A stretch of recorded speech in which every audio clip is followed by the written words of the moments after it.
all the dignitaries in the dais.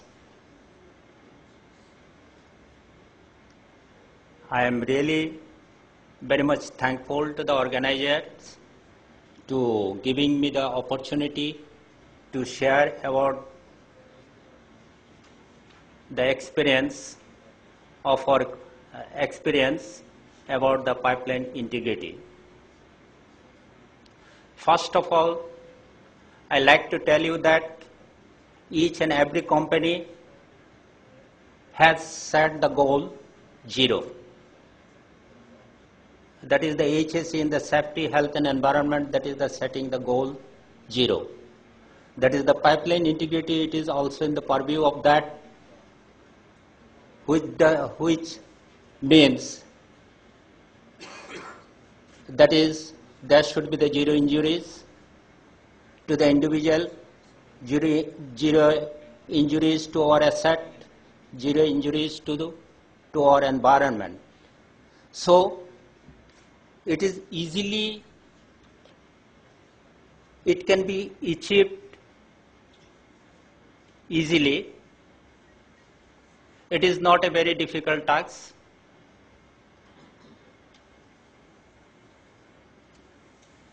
As my earlier speaker, that is the Dr. Tanki, he has covered in the most of the things what I plan to speak.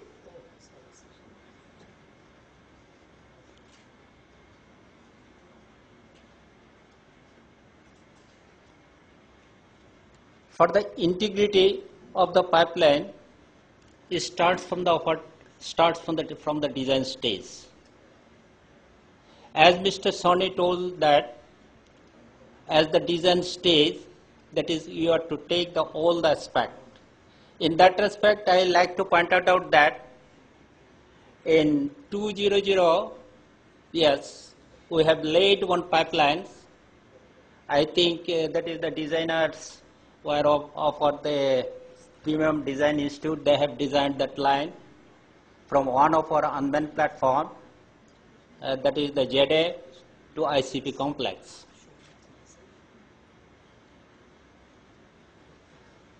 While designing the pipe, they have not taken the proper care because they have it is from the so many bands and other, and ultimately we couldn't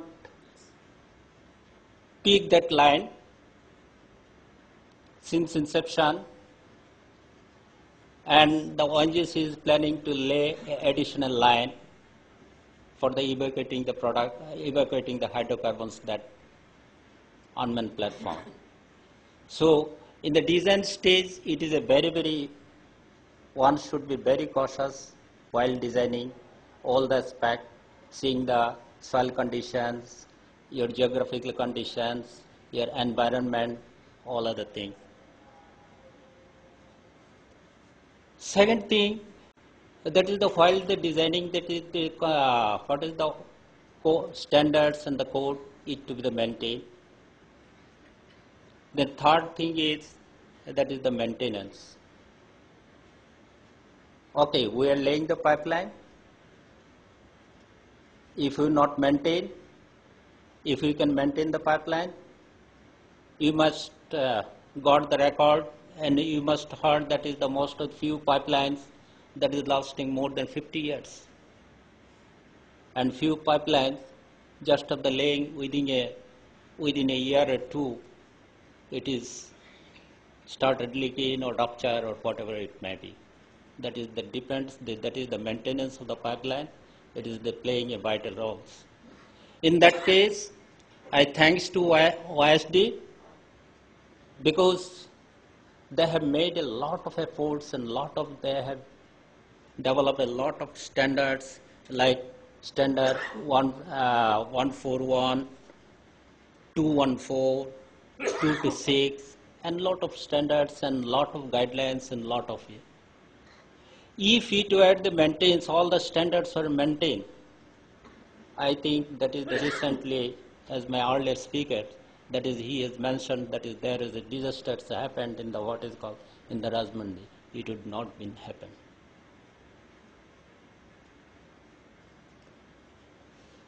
As you know, if we take the complete record of the history, record worldwide for the last 3 years, you will be the strange. That is the total number of the leakage of the pipeline. That is the 3,462 numbers. It is not a small numbers. It is very, very big. It is not only creating the hazard to the individual. It is not. It is the creating the hazard to the environment. And if you can maintain the proper maintenance practice and maintenance, it could easily, this accident can easily be avoided.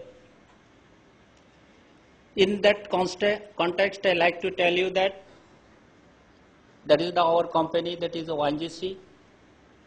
We are having the more than 29,000 kilometers of the pipeline, around 20,000, more than 20,000 onshore, and more than 4,000 kilometers pipeline, that is the marine pipeline, offshore pipelines.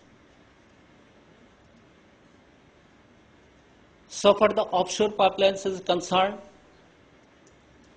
with the help of EIL, we have developed a system, that is the inspections and reporting systems. We have developed a system, that is the how to inspect and what are the maintenance procedure, what are the things to be regularly inspected. We are the maintaining, but it is the unfortunately it is still today we have not yet developed that is the what is inspection reporting mechanism, a reporting system for the onshore or pipeline. We are in the process of developing the same. The institute, that is the IUGPT, they are working on it, and shortly we'll develop this. We developed the system.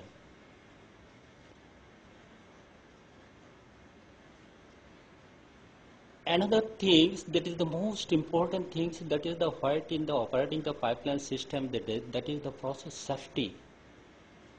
The process management, it also playing a vital role, and it is also playing one of the reasons for the what is called the failure of the pipelines. Why I am telling the process? As you know, that is whenever that is the what is called, we have observed in the analyzed some failure of the pipelines. We found that is the variation of the what is called the pressure temperatures.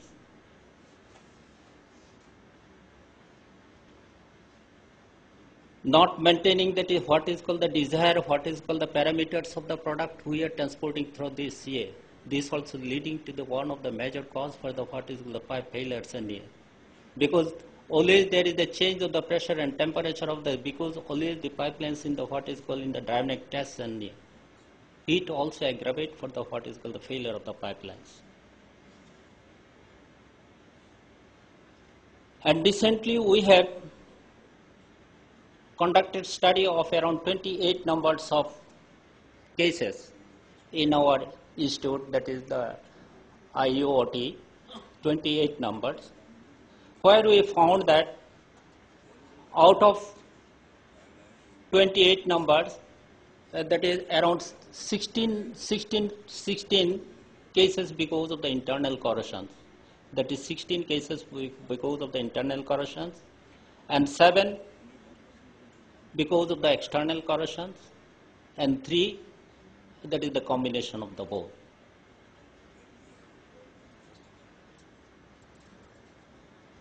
The corrosion, it is not a very difficult task. That is what to avoid the corrosion, because there are so many standards, so many procedures, so many of the code of the year. If we can maintain, that is first and foremost thing is that is the line to be the picked periodically as per the based on the what is the product we are the transporting. It to be picked, and what are the residual, it is the coming, it to be the analyzed. But in the most of the cases, they were overlooking this part. The analyzing of the what is called the residual, it is playing a very, very important role. from which we can know that is what is happening in the pipeline, what is the rate of corrosion, whether corrosion is occurring or not. And most of the another cases I have, as a operator, I have observed that is in the gas pipeline or the what is called crude oil pipeline. That is the corrosion inhibitor. Invariably, it to be the that is whatever it to be the dose is the what is to the corrosion inhibitor. And if we can maintain that is the corrosion inhibitor, that is the life of the pipeline can be prolonged.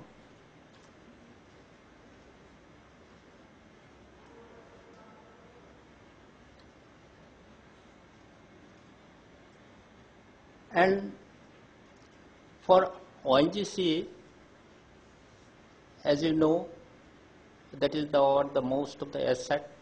We are operating the brownfield operation, or the most of the pipelines. It is more than 25 years old.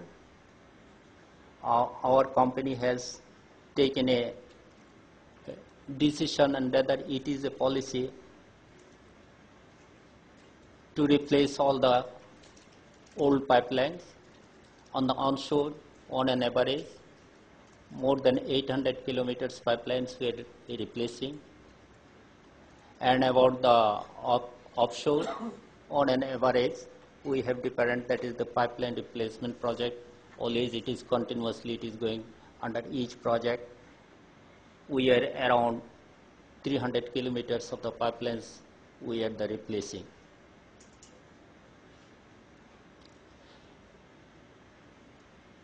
Anyway, it is a very, very good initiative for the organizer for conducting this type of the workshop, and I hope after deliberations of the 2 days here, it will emerge something good which will help to the what is called our industry. It will give a what is called the new directions for the maintaining the integrity of our pipeline systems. I am not taking too much of time because I have a very schedule, as you know, that is the parliament session is going on. Each and every time I may be called for the what is called give the answer. Anyway, once again, I like to thank all of you. Once again, thank you, all of you. Thank you very much.